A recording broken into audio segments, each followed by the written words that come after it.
Dalam video ini kita akan belajar lebih dalam lagi tentang fungsi. Dalam video sebelumnya kita dah belajar tentang apa itu hubungan, tentang objek dan imej, domain, kodomain dan julat, dan yang terakhir sekali kita dah belajar tentang hubungan khas ataupun fungsi. Kali ini kita akan belajar 3 cara untuk kita gambarkan fungsi. 3 cara ni adalah gambar rajah, tata tanda fungsi, dan yang terakhir adalah graf. Video tentang fungsi ini dicipta dan dibawakan khas oleh tak lain tak bukan Abin. Untuk pengetahuan semua, bahagian ini sangat-sangat penting sebab kalau anda boleh fahamkan bahagian ini, insya-Allah bab-bab lain dalam matematik tambahan pun anda boleh faham. Baik, jom kita mula. Fungsi boleh ditulis dalam 3 bentuk. Yang pertama, gambar rajah. Yang kedua, tata tanda fungsi. Dan yang terakhir, graf. Untuk gambar rajah, kita dah pernah tengok dalam video yang sebelum ini. Kita ada 2 set dan ada hubungan antara 2 set ini. Untuk tata tanda, selalunya tata tanda yang kompleks macam ni kita dapat tengok dalam buku matematik tambahan dan fizik. Dan yang terakhir adalah lukisan graf. Apa yang menarik tentang ketiga-tiga bentuk ini adalah mereka saling berkait. Contohnya kalau kita ada gambar rajah, kita boleh dapatkan tata tanda dan juga graf. Kalau kita ada tata tanda, kita boleh dapatkan gambar rajah dan graf. Dan yang terakhir, kalau kita ada graf pun kita boleh dapatkan 2 yang lain. Macam biasa, untuk kita faham fungsi ini, kita akan tengok satu contoh. Saya perkenalkan kepada anda, ini Abu. Abu ada sebuah kereta warna biru langit. Dia pandu kereta ini keliling kampung sambil menikmati pemandangan sekeliling. Sedar tak sedar, minyak kereta Abu dah habis. Dan macam biasa, bila minyak habis, Abu akan ke stesen minyak. Sampai di stesen minyak, Abu tengok harga minyak adalah RM1.5 per liter. RM1.5 per liter ni maksudnya kalau kita bayar RM1.5, kita akan dapat 1 liter. Kalau kita bayar RM3, kita akan dapat 2 liter. Untuk RM4.5 akan dapat 3 liter dan RM6 akan dapat 4 liter. Kalau anda ikuti video fungsi bahagian pertama, anda akan nampak benda ni familiar kan? Ini sebenarnya satu fungsi dengan satu set adalah satu set bayaran dan satu set lain adalah set isi padu petrol. Kita juga boleh buat gambaran proses yang ada input dan output macam yang sebelum ni. Kita masukkan input RM1.5, kita akan dapat 1 liter. RM3 kita akan dapat 2 liter.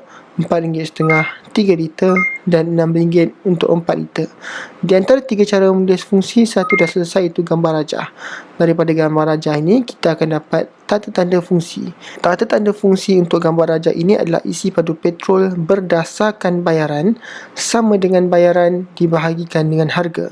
Dan harga untuk petrol seperti yang kita tahu adalah RM1.5 per liter. Tapi kenapa isi padu petrol berdasarkan bayaran pula? Kenapa tak isi padu petrol sahaja?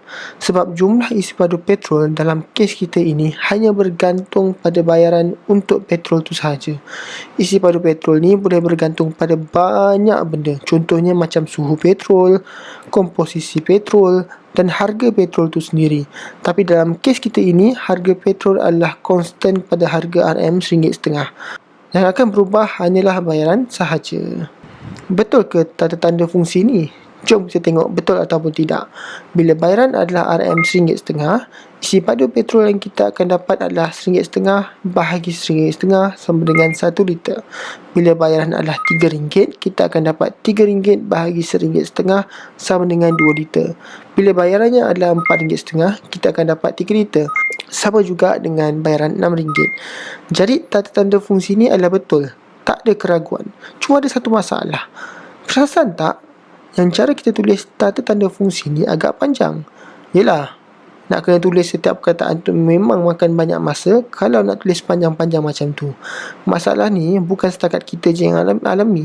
Orang yang setiap hari tulis tata tanda fungsi pun banyak dah alami. Contohnya macam saintis-saintis kat luar sana tu.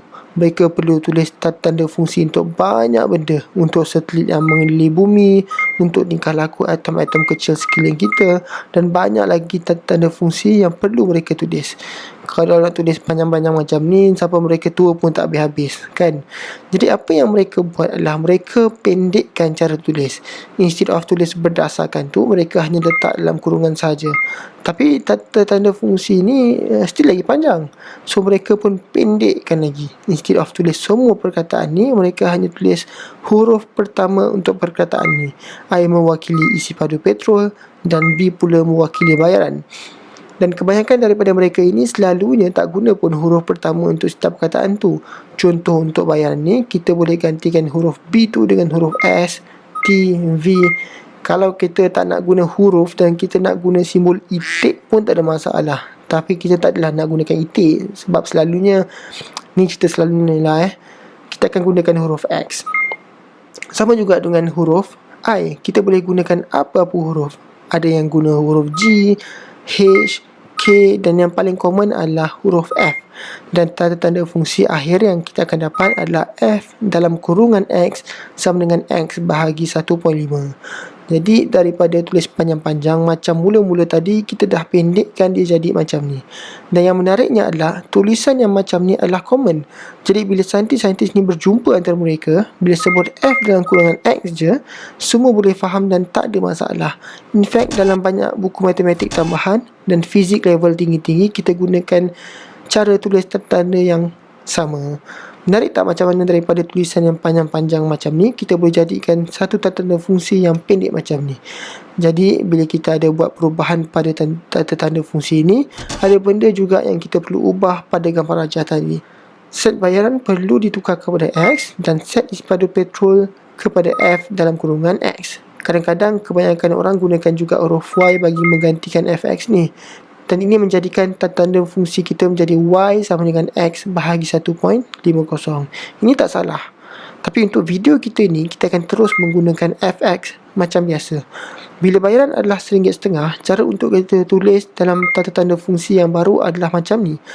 F dalam kurungan 1.50 sama dengan 1.50 bahagi 1.50 sama dengan 1.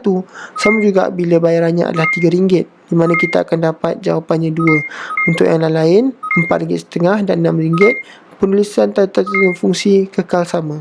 Jadi selesai untuk dua bentuk, gambar rajah dan tanda fungsi. Harap selepas ini kita semua boleh faham cara untuk membaca tanda fungsi. Sebab kebanyakan yang tak faham, mereka fikir yang F dalam kurungan X ni adalah F darab dengan X. Itu salah. Selesai untuk tanda fungsi, jom kita tengok graf pula. Untuk graf ni lebih mudah untuk faham berbanding tanda fungsi. Tapi perlu ingat yang graf ni sangat-sangat penting untuk kita faham. Sebab dalam bab-bab yang seterusnya nanti, kedua-dua ini akan banyak digunakan.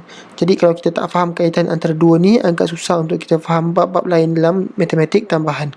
Jom kita teruskan. Untuk kita lukis graf, kita perlukan satu jadual. Kolom yang pertama adalah input dan kolom kedua adalah output. Input dalam kes kita ini adalah X dan outputnya adalah Fx.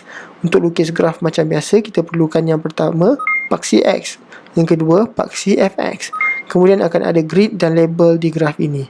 Jadi bila input X kita adalah 1.5, outputnya adalah 1. Input X 3, outputnya adalah 2. Untuk yang lain pun caranya adalah sama, tak ada beza. Sekarang kita dah boleh start lukis graf. Bila X sama dengan 1.5, Fx adalah 1. Jadi kita pun lukis di graf maklumat ini. Sama kes bila X sama dengan 3, 4.5 dan 6. Bila dah ada ke semua poin ini, kita dah boleh buat satu garisan lurus seperti ini. Mudah kan? Jadi selesai untuk ketiga-tiga cara, kita dah faham gambar rajah, tanda fungsi dan juga graf. Macam biasa, jom kita tengok contoh soalan. Contoh yang pertama, kita ada gambar rajah seperti ini. Kita ada X dan GX dan soalannya adalah A, nyatakan nilai K. Kalau kita tengok pada gambar rajah ni, kita boleh katakan kalau kita nak pergi dari X ke GX, kita perlu tolak dengan 1. Dari 0 nak ke negatif 1, kita kena tolak dengan 1. Dari 2 nak ke 1, kita kena tolak dengan 1. Dan sama juga macam kes dari K nak ke 5, kita perlu tolak dengan 1 juga. Jadi untuk tahu nilai K, kita pindahkan negatif 1 ke sebelah kanan untuk jadi 5 tambah 1. Dan jawapan akhir yang kita dapat adalah K sama dengan 6. B. Menggunakan tanda fungsi, ungkapkan G dalam sebutan X. Kita tahu untuk dapatkan GX, X perlu ditolakkan dengan 1. Tapi soalan minta G dalam sebutan X.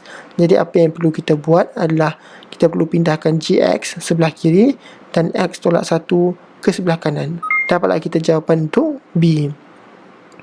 Seterusnya contoh yang kedua. Kita ada dua set, iaitu set A dan set B. Soalan A nyatakan imej bagi 2. Kalau tengok dalam gambar rajah, imej untuk 2 adalah 4. Ataupun kita boleh tulis F dalam kurungan 2 sama dengan 4.